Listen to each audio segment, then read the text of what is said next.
आप सब? आशा करती हूँ कि आप अच्छे एवं सुरक्षित होंगे। तो आज हम पढ़ने जा रहे हैं कक्षा तीसरी का विषय हिंदी व्याकरणमाला, पाठ क्रमांक 14, अनेक शब्दों के लिए एक शब्द।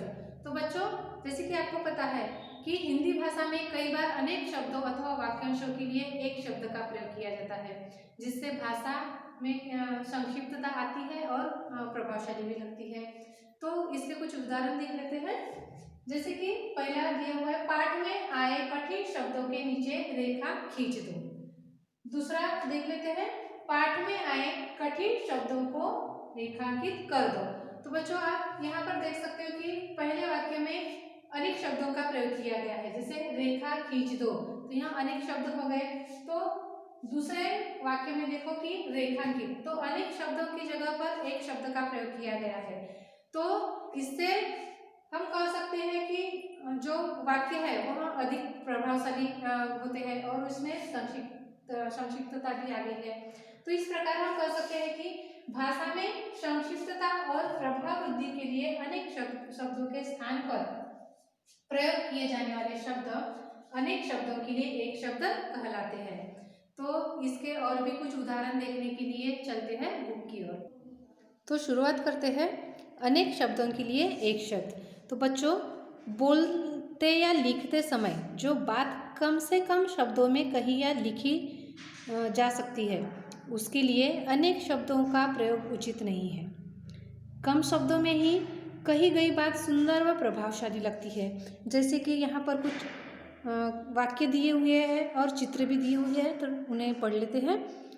मिट्टी के बर्तन बनाने वाला, तो यहाँ अनेक शब्द हो गए। तो मिट्टी के बर्तन बनाने वाले को क्या कहते हैं? कुम्हार कहते हैं। साथ में पढ़ने वाला, तो जो साथ में पढ़ने वाला वह सहपाठी होता है।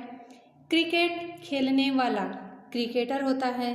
तो उपरोक्त चित्रों के नीचे लिखे कुम्हार, सहपाठी तथा क्रिकेटर शब्द अनेक शब्दों के स्थान पर प्रयोग किए गए हैं। इस प्रकार जो शब्द अनेक शब्दों के स्थान पर प्रयोग किए जाते हैं उन्हें अनेक शब्दों के लिए एक शब्द कहते हैं।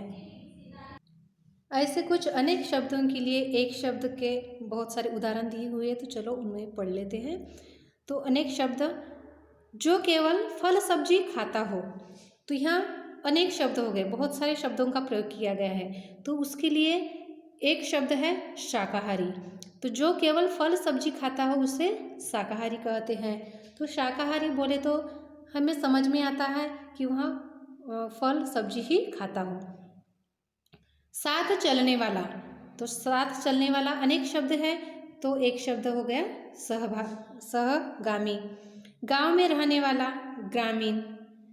सदा सत्य बोलने वाला, उसका एक शब्द हो गया सत्यवादी। जिसके आने की तिथि ना हो, तो यहाँ अनेक शब्द हो गए, तो इसके बदले जिसके आने की तिथि ना हो उसे अतिथि कहा जाता है, वह एक शब्द हो गया। जिसका भाग्य बहुत अच्छा हो उसे भाग्यवान कहते हैं। जो स्त्री कविता लिखती हो उसे कवयित्री कहा जाता है। अपने देश की वस्तु उसे स्वदेशी कहा जाता है। तो उपरोक्त अनेक शब्दों के लिए एक शब्द का उपयोग किया जाता है, जिससे कि जो भाषा है अधिक ही सुंदर तथा प्रभावशाली लगती है। जिसके मन में दया हो, यह अनेक शब्द है, तो उसका एक शब्द हो गया दयालु। जो बहुत बोलता हो उसे वाचाल कहते हैं। जिससे किसी का डर ना हो, उसकी जगह पर हम निडर लिख सकते हैं। जिसके माता पिता ना हो उसे अनाथ। भगवान को मानने वाला आस्तिक कहलाता है। भगवान को न मानने वाला नास्तिक कहलाता है। प्रतिदिन होने वाला दैनिक। सप्ताह में एक बार होने वाला साप्ताहिक। 15 दिन में बार बार होने वाला पाक्षिक कहलाता है। महीने में एक बार होने वाला मासिक। वर्ष में एक बार होने वाला वार्षिक। काम से जी चुराने वाला कामचोर। कपड़े सिलने वाला दर्जी। जूते चप्पल ठीक करने वाले को हम मोची कहते हैं। जो पहले पढ़ा न गया हो उसे अपठित कहा जाता है।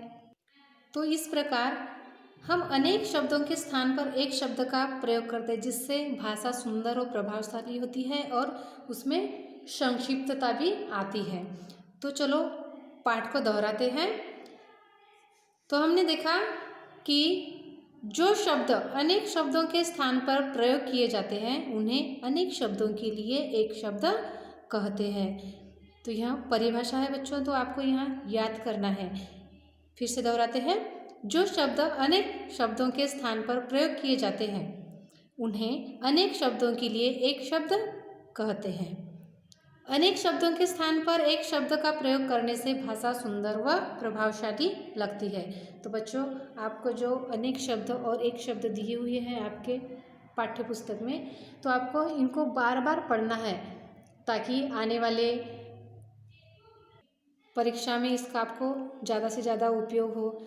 तो आशा करती हूँ कि आपको अनेक शब्दों के लिए एक शब्द का यूज क्यों करते हैं और उससे क्या होता है, यह शब्द प्रभाव वृद्धि के लिए इन शब्दों का उपयोग किया जाता है, यह आपको समझ में आ गया होगा। धन्यवाद।